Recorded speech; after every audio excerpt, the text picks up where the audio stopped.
I'll never forget being at recruit training when 9/11 occurred.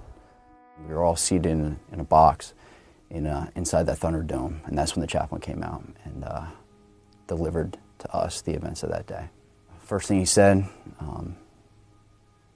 was, recruits, please understand this is going to affect most of you.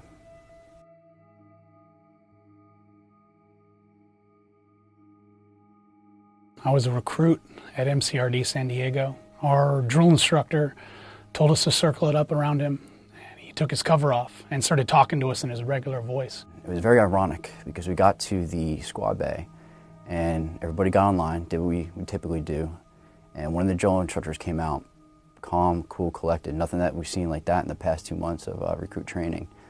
He said, recruits, go ahead, pull out your foot lockers, go ahead and take a seat, write letters home, and you can talk quietly amongst yourselves. I remember looking around at the platoon, and everyone was kind of looking around at each other, trying to figure out what was about to come next. And we all thought this was a test. We thought, they're messing with us, something's going to come from this. And he told us that the United States was under attack on the East Coast, and that we might want to pay attention to what we're learning here today, because we may need it again sometime in the near future.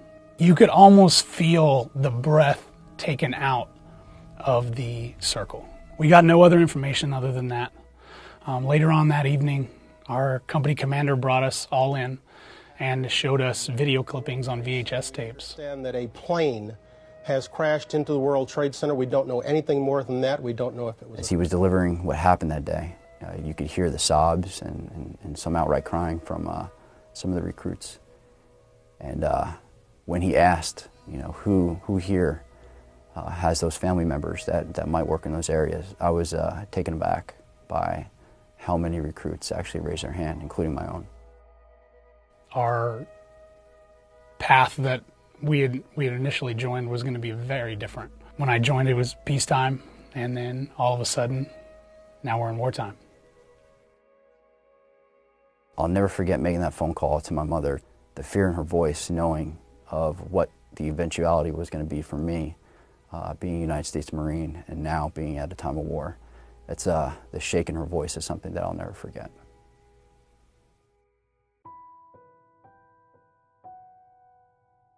One of the first things I did upon arrival back home was go to this little place that I like to go as a kid, and it's called Eagle Rock Reservation.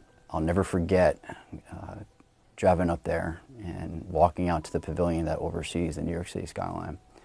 And you look to the north of the city and you see the Empire State Building and the Chrysler Building, and you could make out the New Yorker. And then you look to the south and it's just barren. Just seeing the gravity of the situation that happened, that those two dominating towers with all those innocent lives that fell, took me aback. And as the sun set behind me, I remember looking at the city, and as those searchlights went on and seeing them just light up the sky, it sold me that I would be in this for the duration, as long as that the Marine Corps would have me, that I was in this until the end.